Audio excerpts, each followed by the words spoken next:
Bonjour à toutes et à tous, c'est Ram, bienvenue dans cette vidéo.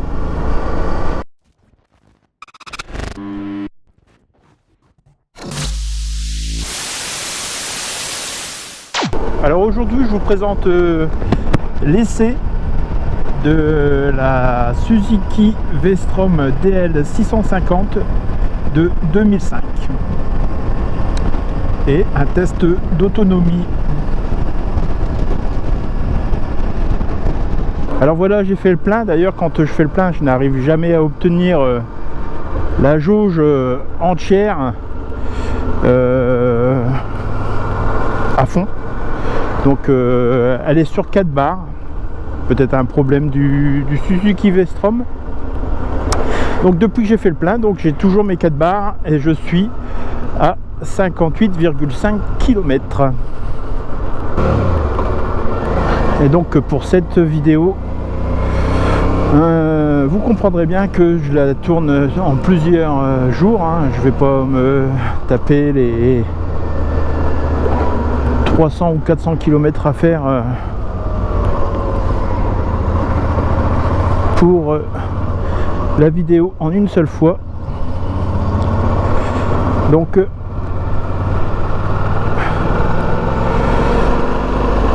la lumière sera sans doute différente malgré le soleil omniprésent en ce moment dans le nord. Ça fait plaisir, il fait bon, il fait chaud.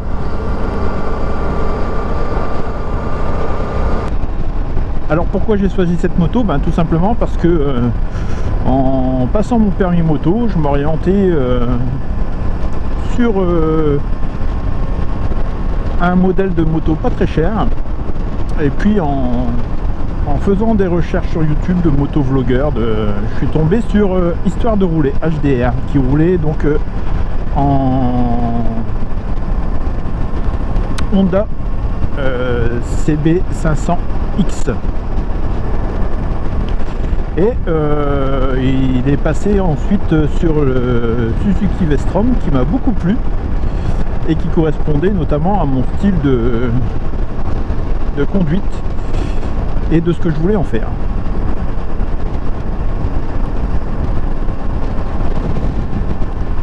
Alors le Suzuki V-Strom DL 650, donc c'est un 650 cm3 bicylindre en V avec un angle de 90 degrés.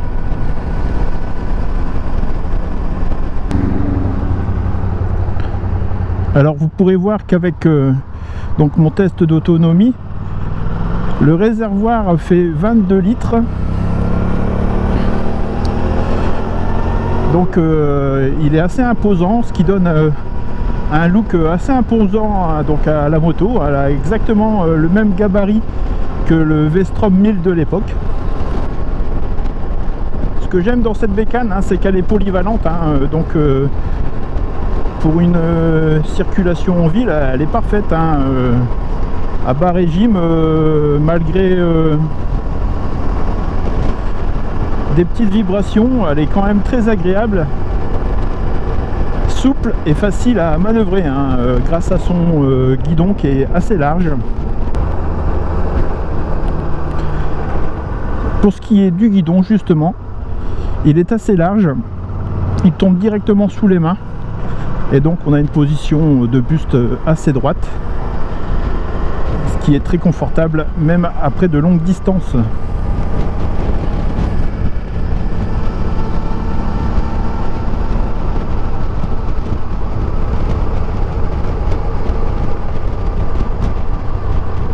Donc la Suzuki V-Strom est très sécurisante, de par sa stabilité, sa maniabilité et sa mise en angle très facile.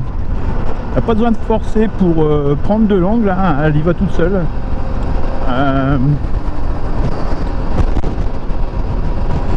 Donc ça à toute vitesse, que ce soit bas régime, haut régime, elle est très maniable et confortable à ce point-là, sur ce point-là.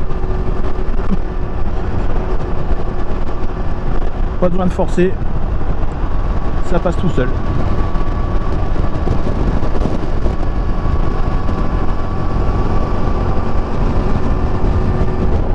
grâce à son couple supérieur par rapport à ses rivales. Pas besoin de jouer de la boîte à bas ou au régime, hein. La boîte est d'ailleurs très souple et très précise, aucun souci pour le passage de vitesse, aussi bien en montant qu'en descendant. En tout cas, c'est mon ressenti.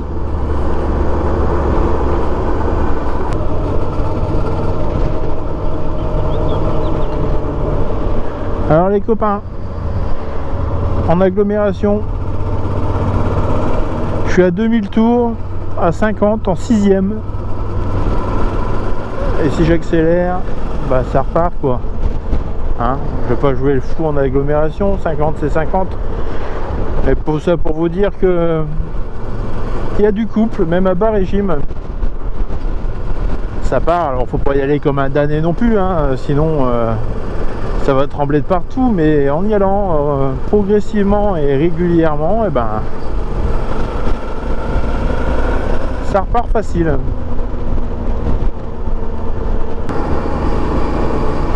Pour ce qui est du confort, la selle est très confortable, hein, assez molle, on est bien assis dessus, mon fessier ne souffre pas, même après plusieurs kilomètres parcourus.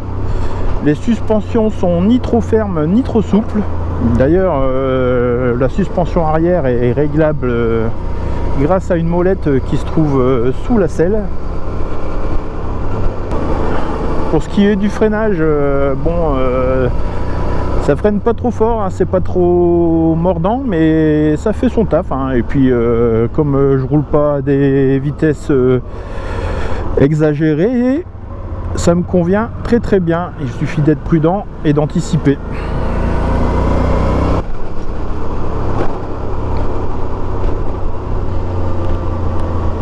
Pour conclure l'essai sur la Suzuki V-Strom, je dirais que la Suzuki V-Strom est polyvalente, confortable et économe, et ce même en duo.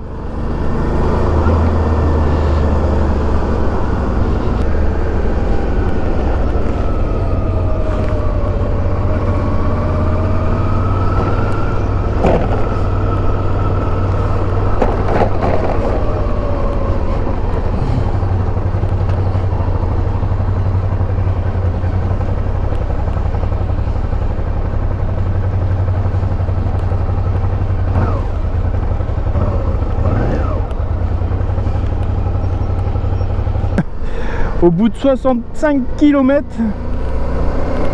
ma jauge vient de clignoter avec 5 barres et vient de disparaître.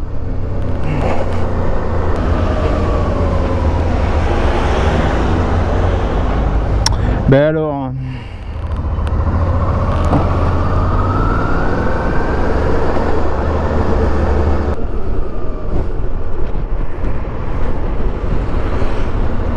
j'approche les 170 km et toujours mes 4 barres de jauge d'essence, hein. Ça veut pas sauter, ça veut pas sauter.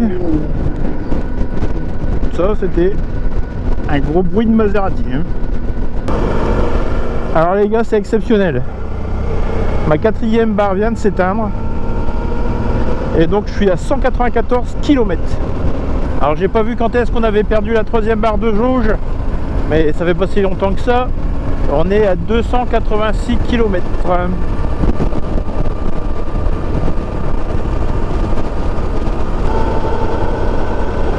Alors voilà, je passe la barre des 300 km et il me reste 2 barres sur la jauge de carburant. Alors 320 km et la pompe à essence commence à clignoter. Alors je crois qu'à ce niveau on a encore 50 ou 60 km à parcourir.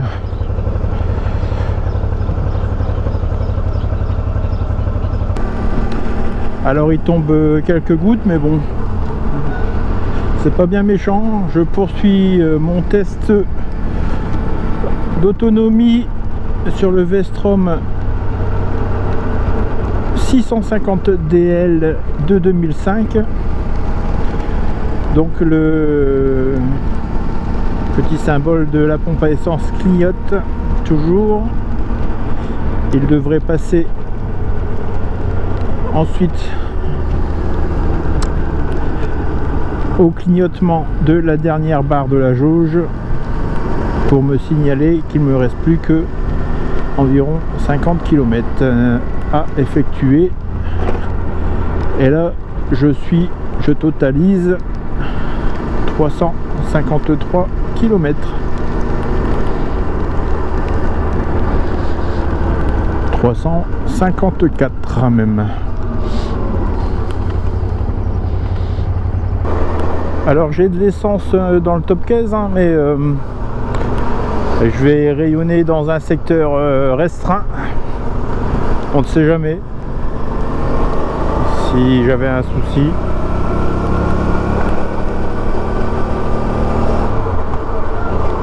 Je vois pas ce que je pourrais avoir hein. Remarquez, je vais mettre de l'essence, elle va repartir hein, logiquement. On verra. Alors voilà, la dernière barre s'est mise à clignoter. Je suis à 363 km. Donc on verra combien je fais de kilomètres dès que la barre se met à clignoter jusqu'à la panne d'essence. Bon, alors j'ai fait exactement 20 bornes depuis que tout clignote dans tous les sens. Donc je me demande si je vais continuer, si je vais pas me dégonfler. Grande question.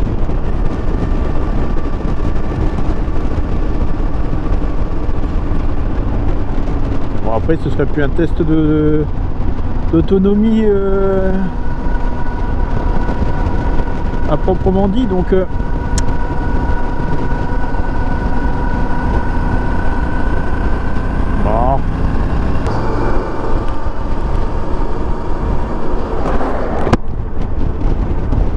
Ah ça y est,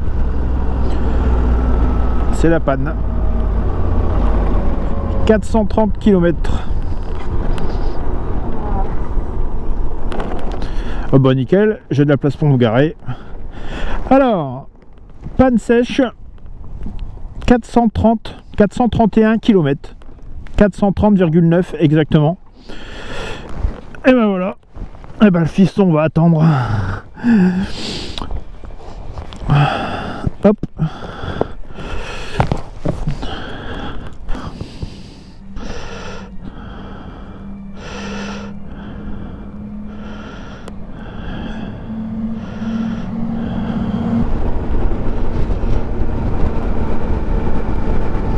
Allô?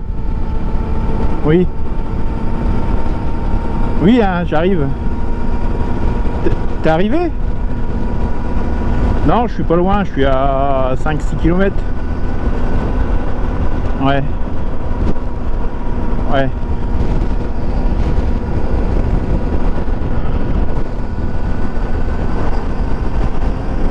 Voilà, alors pour conclure la vidéo, donc les plus de cette moto, elle est donc polyvalente, économe et confortable. Le point négatif, je dirais que pour moi c'est le freinage qui n'est pas mordant mais qui me dérange pas au vu de ma pratique routière. Et donc avec un plein de 22 litres, une autonomie de 430 km qui est plutôt pas ridicule sur le marché. Ça reste une autonomie plus que respectable. Sur ce, c'est la fin de la vidéo. J'espère que la vidéo vous aura plu. Lâchez-moi un petit pouce bleu, mettez-moi un bon petit commentaire. Si ça vous a plu, dites-le moi. Ce qui ne vous a pas plu, dites-le moi aussi. Et abonnez-vous pour ne pas louper les autres vidéos. Allez, à ciao, bye bye.